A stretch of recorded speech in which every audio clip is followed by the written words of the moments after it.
नमस्कार, स्वागत है आप सभी को। आज की कहानी है बैसाख माह की पवित्र कथा। एक राजा था। वह बैसाख माह में प्रतिदिन ब्रह्मा मुहूर्त में उठकर गंगा जी में स्नान करता था। राजा का आदेश था कि मुझसे पहले गंगा जी में कोई भी स्नान नहीं करेगा। राजा जब गंगा जी में स्नान करने जाते तो उन्हें प्रतिदिन शांत जल के स्थान पर हिलता हुआ हलचल युक्त जल दिखाई देता था। तो राजा को संदेह होता था कि निश्चय ही मुझसे पहले कोई प्रतिदिन गंगा जी में स्नान करता है। अतः राजा ने नदी के तट पर पहरेदार बिठा दिए। गंगा जी के तट पर एक वृक्ष था। उस पर एक बंदरिया रहती थी। वह प्रतिदिन राजा के स्नान करने से पूर्व स्नान करके वृक्ष पर चढ़कर बैठ जाती थी। इस प्रकार होते होते पूरा बैसाख माह व्यतीत हो गया, किंतु अंतिम दिन राजा के सिपाही ने देख लिया और उस बंदरिया को पकड़कर राजा के पास ले गए और कहा कि यह बंदरिया आपसे पूर्व प्रतिदिन गंगा जी में स्नान करती है। उधर राजा की प्रतिज्ञा थी कि यदि कोई भी स्त्री मुझसे पूर्व स्नान करती होगी तो मैं उससे विवाह कर लूँगा। इसीलिए राजा को बंदरी के साथ विवाह करना ही पड़ा। बैसाख स्नान के पुण्य से बंदरी के गर्भ ठहर गया। 9 मास पूर्ण होने पर बंदरी ने राजा से पूछा कि शिशु जन्म के समय मुझे क्या करना चाहिए। तब राजा ने महल में एक घंटी लगवा दी और बंदरी से कहा कि जब तुम्हें दर्द हो तो उसे बजा देना, मैं संपूर्ण प्रबंध कर दूंगा। राजा की अन्य रानियां भी थी, उनकी कोई संतान नहीं थी। बंदरी को गर्भ है यह समाचार जानकर अन्य रानियां मन ही मन बंदरी से ईर्ष्या करने लगी और भावी संतान का नाश करने हेतु विभिन्न योजनाएं बनाने लगी। घंटी लगी देखकर एक रानी ने बंदरी से इसका कारण पूछा। बंदरी ने संपूर्ण वृत्तांत बता दिया। रानी ने बहकाया कि एक बार घंटी बजाकर तो देख ले कि राजा आते हैं या नहीं। बंदरी ने घंटी बजाई तो राजा दौड़े दौड़े महल में आए और घंटी बजाने का कारण पूछा। इस पर बंदरी ने उत्तर दिया कि मैंने तो रानियों के कहने पर घंटी बजाई थी।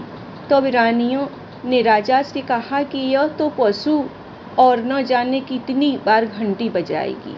इस प्रकार कहकर उन्होंने घंटी को हटवा दिया। कुछ दिनों बाद बंदरी के शिशु जन्म का समय आया तो उसने अन्य रानियों से पूछा कि मैं क्या करूं। तब रानी ने कहा कि तुम आंखों पर पट्टी बांध कर सो जाओ। बंदरी के बैसाख माह के स्नान के पुण्य प्रताप के रूप में एक सुंदर पुत्र हुआ।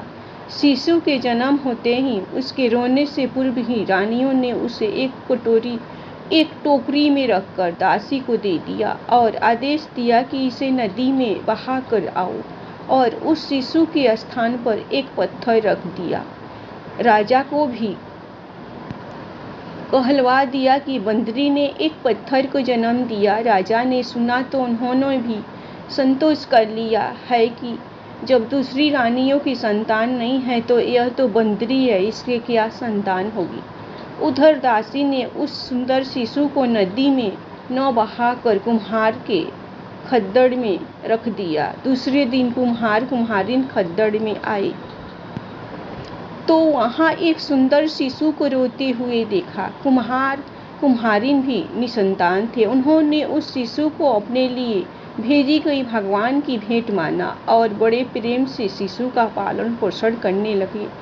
कुछ बड़ा होने पर बालों को यह ज्ञात हुआ कि वह रानी बंदरी का पुत्र है, जिसको रानियों ने मरवाना चाहा था। एक दिन वह बालक कुम्हार के बनाए हुए मिट्टी के हाथी घोड़े लेकर पनघट पर जा बैठा और दासियों को देखकर कहने लगा कि आओ रे मेरे मिट्टी के हाथी घोड़े, पानी पियो।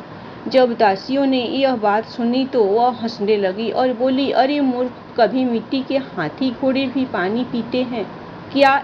इस पर उस बालक ने कहा कि कभी बंदरी के भी पत्थर जन्म लेता है क्या?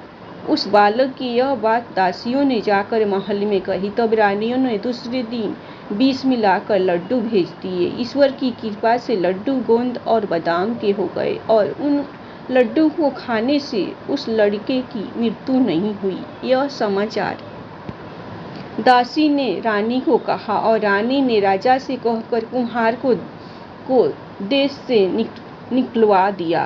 कुम्हार वन में रहने लगा। तत्पश्चात अगले बरस चित्र माह में माता गणगौर के पूजन का दिन आया तो वो बंदरी का पुत्र 108 करवे और 108 गोली लेकर तथा घड़े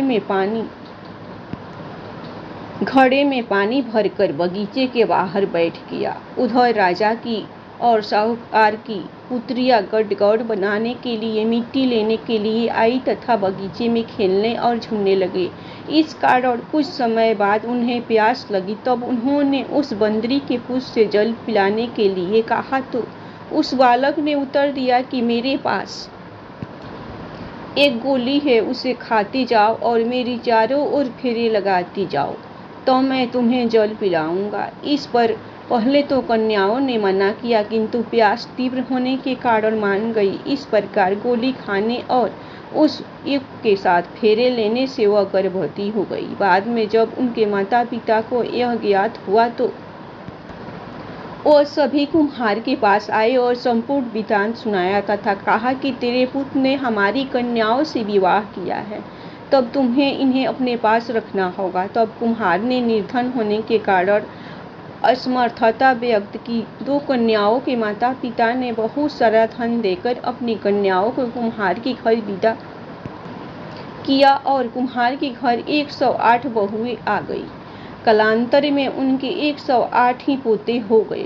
कुम्हार ने समस्त नगरी को भोजन हेतु निमंत्रण दिया और राजा को भी बुलवा दिया। राजा के यहाँ से रानी बंदरी के अतिरिक्त सब भोजन हेतु पधारे। तब राजकुमार राजा की आज्ञा लेकर बंदरी को लेने रथ पालकी लेकर गया और लाकर सभा में सबसे ऊंचे स्वर्ण आसन पर बिठाया। राजकुमार ने अपनी सभी पत्नियों को समझा दिया था कि बंदरी मुझे जन्म देने वाली माता है। एक एक बहू रानी बंदरी के चरण स्पर्श करती गई और एक एक सोने का सिक्का और पोते को गोद में देती गई।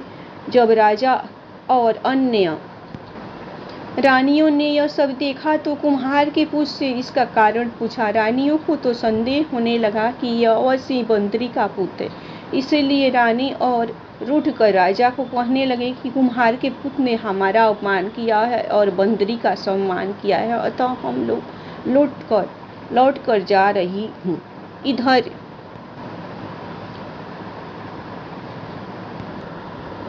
इधर राजा को पुत्र के जन्म का संपूर्ण रहस्य ज्ञात हो गया था, इसलिए उन्होंने रानियों को देश से निकलवा दिया और अपनी सभी पुत्र वधू एवं पोतों को लेकर महल में आया और राजकुमार का राज तिलक हुआ। कुम्हार कुम्हारिन को राजकुमार ने महल में रहने के लिए निवेदन किया, किंतु वह नहीं माने। तो राजा ने उन्हें ढेर सारा धन दिया। वैशाख स्नान का इतना महत्व है तो सबको वैशाख स्नान करना चाहिए। बंदरी ने वैशाख स्नान किया तो उसे राजा का राजपूत बहुएं आदि प्राप्त हुई है। ईश्वर जैसे बंदरी को पुण्य मिला, इस प्रकार हमें भी पुण्य देना चाहिए।